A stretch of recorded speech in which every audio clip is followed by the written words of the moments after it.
हमें ऐसा लगता था, ऐसा हमने सुना था कि जो पशु होते हैं ना वो हंसते नहीं हैं, खाली मनुष्य हंसते हैं।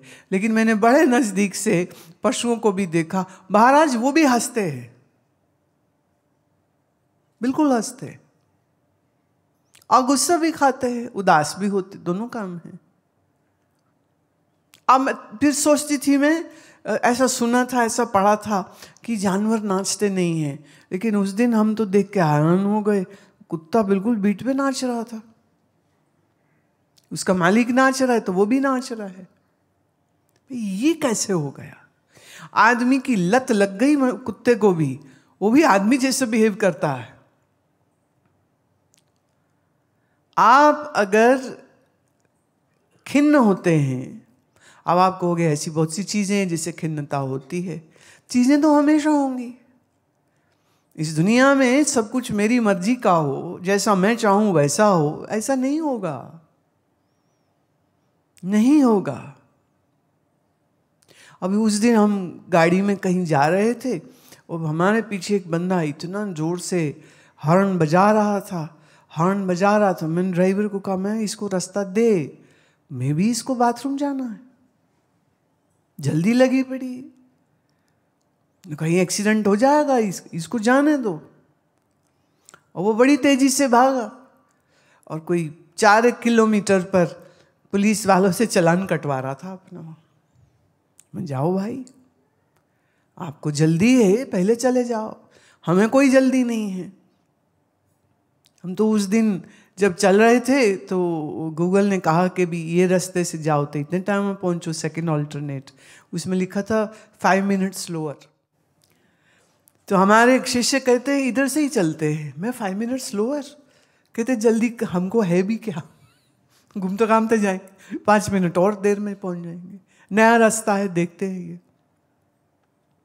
कोई जल्दी नहीं।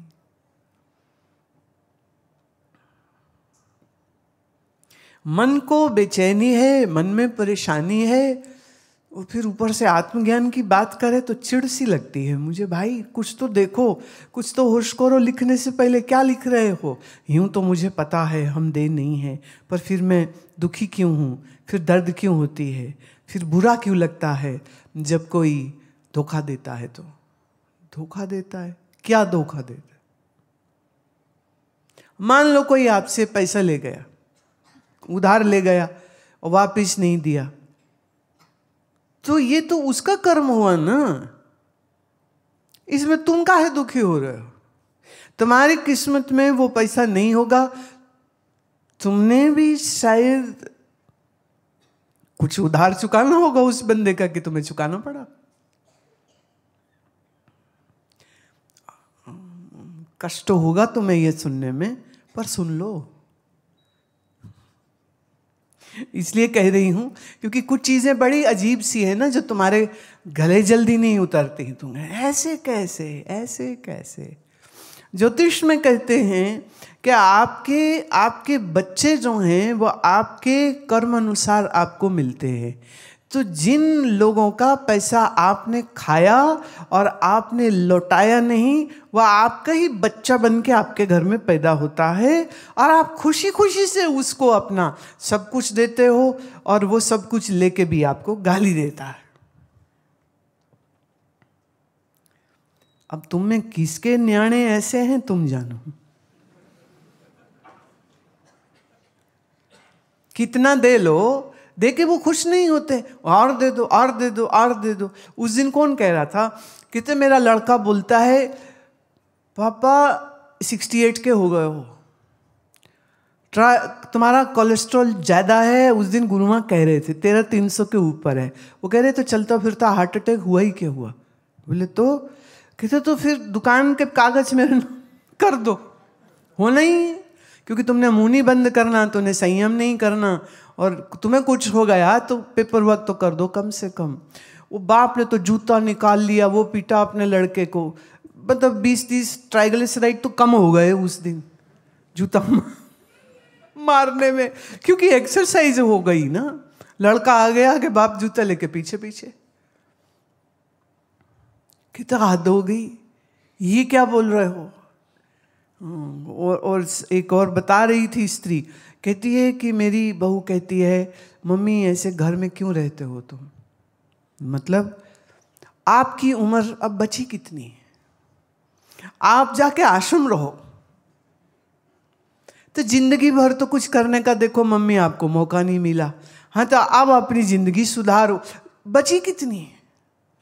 वो बची कितनी पे इतना स्ट्रेस दे रही थी, तो सास को कोई खुशी नहीं हुई ये बात सुन के कि आश्रम जाओ, है ना, जीवन सुधारो, आखिरी समय है। कहती ऐसी कलमोही बहू है मेरी, मुझे कहती जाओ आश्रम। अब मैं सोच रही हूँ कि उसने कौन सी बुरी बात कह दी, सही तो बोली, गलत क्या कहा, इसमें गुस्सा होने वाली क्या बात है कि जाके आश्रम रहो। खुश होना चाहिए कि तुम्हारी कितनी मतलब केयर करते हो कि मैं ज़्यादा समय आश्रम में रहूं, नहीं तो वो कहती बच्चे घर और पोता पोती संभालो और किचन संभालो। मैं ये थोड़ी कह रही तुमको, कहती पर देखो मुझे मेरे ही घर से जाने को कह रही है, वो तो तुम एक दिन यूं भी जाओगे। पर दिमाग कैसा खराब होता है, अजब है।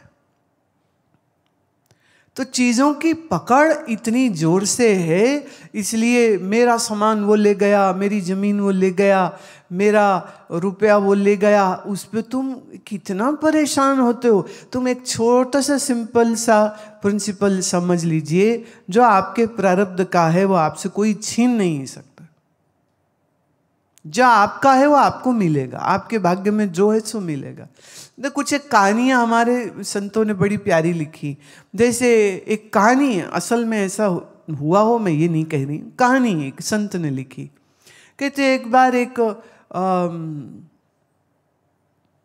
देवी का भक्त था, वो बड़ा जप तप करे, उसके अंदर एक ही भाव थी कि उसको पैसा मिल जाए। तो पार्वती जी ने कहा कि भगवान आप तो अवघड़दानी हो, इसको दे दो ना, धन चाहिए इसको। शंकर कहते नहीं, इसके प्रारब्ध में नहीं है, इसको नहीं मिल सकता। बोले इतनी मेरी भक्ति कर रहा, आप दे दो ना। कहते अच्छा आप ना दीजिए, हम दे देंगे। कहते ऐसे कर फिर, तू मेरे कहने पर इसकी राह में बहुत सारे कीमती हीरे से भरा हुआ एक लोटा रख दे। बोले हाँ ये सही है। तो देवी ने एक बड़े से लोटे में खूब सारे हीरे पन्ने भरे हुए, और जिस रास्ते से वो मंदिर से घर जाता था उस रास्ते में, ठीक रास्ते में बीचों बीच रख दिया। अब ये जो बंदा है ये मंदिर से निकला और घर की ओर जा रहा है। अब जैसे लोग बेध्यानी में चलते हैं, तो चल रहा है, रोज का रास्ता है, कुछ ज़्यादा सोचने की ज़रूरत नहीं। जहाँ लोटा रखा था ठीक उससे थोड़ी देर पहले उसका ऐसे सिर खुजाने लग गया। सिर खुजाते खुजाते ऊपर देखने लग गया, नीचे से लोटा पीछे रह गया, वो खुद आगे निकल गया। शंकर कहते देखो देवी, तुम तो देना चाह रहे हो, तुमने तो सामने रखा और कोई एक चीज नहीं है, खूब लोटा भरा हुआ है, लेकिन ठीक उस समय पर ये क्या बात हुई। कहते नहीं नहीं, वो खुजली हो गई होगी सिर में, नहीं एक प्रयास और करना चाहिए। अभी ना उसके घर के ठीक सामने रख देते, ठीक रखो, कहानी है, लिटरली मत ले लेना, हाँ कहानी है। तो अभी देवी जी ने वो हीरे से भरा हुआ लोटा जो है वो उसके ठीक घर के दरवाजे पे ना रख दिया। अब वहीं से निकलना, उसको क्या मिस करेगा आदमी। जैसे वो अपनी गली में मुड़ा, एक बैल आ गया, उस मैंने खड़ा था अच्छा भला, बैल का मूड कर गया, चलने लग गया। चला और जाकर ठीक उसके मकान से पहले रुक गया। गली है छोटी, बैल है बड़ा, रास्ता रुका हुआ था। बंदे ने डंडा उठाया, दे मारा जोर से बैल को। बैल की अगला जो पांव है, खुर है, वो लगा उस लोटे पे। लोटा खिसकता हुआ जाकर के दूर नाली में गिर गया। बैल हट गया, बंदा घर चला गया, लोटा फिर नहीं मिला। बोलो सियापति रामचंद्र की।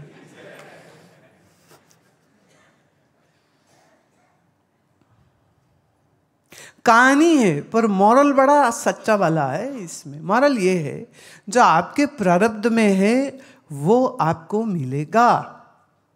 आपका प्रारब्ध भी किसी ने नहीं लिखा, वो आपके ही किए गए पूर्व के कर्मों का वो खाता है, जहां पुण्य से सुख आएगा, पाप से दुख आएगा। और ये एक ऐसा है, यहाँ ना रिश्वत चलती है, ना कोई भ्रष्टाचार चलता है, ना आप दे लेके कुछ कर लो, ऐसी कोई सेटिंग भी नहीं कर सकते, वो भुगतना ही पड़ता। अब ज्ञानियों के या किसी भक्त के जीवन में जब इस तरह की समस्याएं आई हैं, तो अब इसमें एक गुरु रविदास जी के जीवन की एक मैं पढ़ रही थी, भक्तमाल में लिखी है। कहते हैं एक बार देवऋषि नारद रविदास जी के पास आए। अब आप मानो कल्पना, आप मानो सत्य, जो भी मानो। तो देव ऋषि ने कहा, अरे आप तो इतने बड़े भक्त हो, क्या गरीबी में रहते हो, ये लो पारस पत्थर मैं तुम्हें देता हूं। पारस कहते जिसको लोहे को छुए तो सोना कर दे। माने अब पारस पत्थर ही अपने आप में कल्पना है, पर ऐसा माना जाता है कि ऐसा होता था। तो उनने कहा, ये झोंपड़ा में बांस लगा रहता है, बांस पे खपरेल है। वो बोले, मेरा हाथ तो खाली नहीं, मैं काम कर रहा हूं। देव ऋषि जी आप इसी में रख दो। उनने रख दिया, देव ऋषि चले गए। कई साल बाद फिर आना हुआ, तो सोचा अरे अपने भगत जी को जरा देखते चले। गए तो सोचा वो जिसके हाथ में पारस आया हो, वो जितना मर्जी सोना बना ले, पूरे शहर का विद्वान इंसान, महात्मा है, भक्त है, तो धनी भी हो तो अच्छी बात है ना। तो कहते जल जाता हूँ, देखता हूँ। गए तो वही झोंपड़ा, वही बांस की छत, वही खपरेल। बड़ी हैरत हुई कि ये क्या हुआ। देव ऋषि आते हैं, वो आके पूछते हैं, अरे भगत जी वो पारस पत्थर दिया था?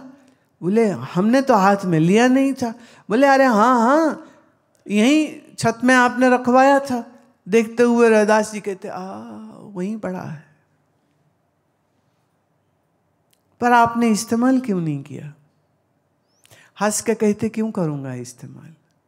इससे बना हुआ सोना मेरी भूख नहीं मिटाएगा, इससे बना हुआ सोना मेरी प्यास नहीं मिटाएगा।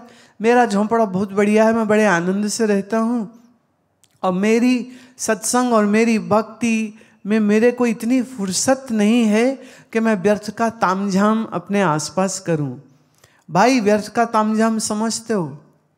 वो ये होता है, जैसे मान लो अब ये मैं वहाँ से चली, इधर से आके आराम से बैठ गई। अभी सोचो हम तामझाम वाले हो जाते, हम कहते एक चांदी का छत्र हमारे सर पे होगा, 2 चंवर करने वाले चेले मेरे पीछे चढ़े। मतलब फील देखो क्या आती है इसमें, और लोग लेते हैं ये फील।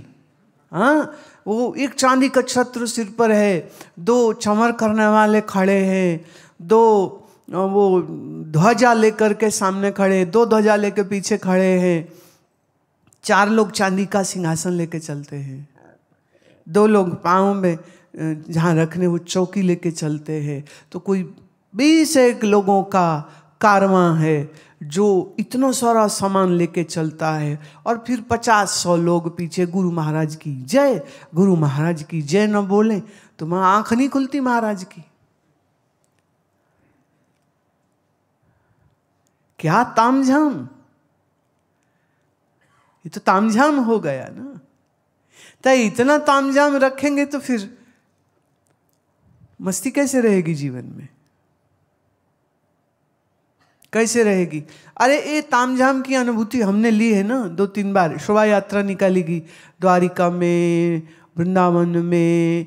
तो अब वो क्या है, बोले रथ आएगा, घोड़े वाला आएगा, बैंड आएगा, बैठे रहो। फिर वो द्वारिका में तो मेरे पगड़ी बांधी, इतने कस के बांधी, जी करे जिनने कस के बांधी न उसके कस का प्रसाद के दे दूँ मैं। आज सब चेले चांटने मेरे लगे, नहीं बंधवाओ, नहीं बंधवाओ, है ना, बंधवाओ आप। अब हाँ अच्छा चलो बांध लो, बांध लिए उनने। अब बंधवाए बैठे हैं सिर में पगड़ अपने, हाँ, और बैंड बाजा। अब बोले अभी रुको, अभी सब लोग तैयार नहीं हुए, मैं हैं अभी आए नहीं, अभी जुटे नहीं, अभी लाइन होगी, अभी ये होगा। अब मैं बैठी वहाँ वेट कर रही हूँ। फिर बोले हाँ आप चलो, अब बैठ जाओ, बैंड बाजा। और लोग तो अपनी मस्ती ले रहे, वो अपना लगे डांस करने, हम बैठे हैं, हम इधर देखे, हम इधर देखे। और फिर तो कुछ टाइम बाद हम वो हो गए, क्या बोले, डीजे। सारे आ गई, बैंड बजा रहे, वो पीछे वालों के साथ कोई नहीं है, 2 ढोल वाले वहां भेज दो। बड़े ढोल वाले थे, तो हम ऑर्गेनाइजर बन गए। वहां ढोल नहीं, वहां ढोल दे दो, वहां ये नहीं, ये कर दो। और लोग मस्ती में नाच रहे हैं, पर ये जरूर देखते हैं कि फोटो ठीक आ जाए। वो फोटो ठीक आनी चाहिए। कोई मैं ख्याल 1.5 घंटा ये शोभा यात्रा चली, खून क्या ताम झाम। पर मैं चल बस हो गया, 1 बार हो गया, 2 बार हो गया, अब इससे ज़्यादा नहीं, रहने दो। तो मेरे को कि कहा नहीं, सबको बड़ा मज़ा आता है। हम यहाँ लोगों को मज़ा देने के लिए बैठे हुए हैं, भाड़ में जाओ सब, मज़ा हम काहे दें तुम्हें। हाँ अभी कोई ये नहीं करना, बस ठीक है। भाव था, नहीं भाव है, भाव है, नहीं मैं समझती हूँ भाव है, लेकिन not to be repeated again and again. पर सोचिए कुछ लोग ऐसे हैं ना जिनका पूरा जिंदगी इसी स्टाइल में चलता है, यही तामझाम रोज, यही रोज तामझाम हो रहा है, रोज बैंड बाजा, रोज बैंड बाजा, रोज वो चांदी का सिंहासन, छत्र, जय घोष, झंडे, ये वो। एक बार कुंभ का समय था, हमारे श्रीमंत जी बोलते हैं, कहते कि ना आपको ना इस बार हम हाथी में बैठाएंगे। मैं महाराज मैंने कौन से पाप किए कि मैं हाथी पे बैठूंगी? कहते क्या मतलब? मैंने मुझे याद है हमारे को एक स्वामी जी ने बताया, उनके अखाड़े वालों ने कुंभ में उनको हाथियों की सवारी कराई। मंडलेश्वर तो हाथी की सवारी थी। अब वो हाथी पे तुम्हें पता है ना चढ़ना आसान नहीं है, सीढ़ी वेढ़ी लग गए, फिर ऊंची जगह जाओ, फिर बैठो, फिर यात्रा शुरू हुई। और फिर उनको 2 नंबर लग गया और आगे पीछे हजारों लोग हैं। और कुंभ में तो जब निकलता है वो सुबह में झांकी जब निकलती है तो हजारों लोग ऐसे साइडों में खड़े हैं, महाराज की जय दर्शन कर रहे हैं, मीडिया वाले हैं, फोटो चल रहे हैं। अब वो हाथी पर, और उनको 2 नंबर जाना।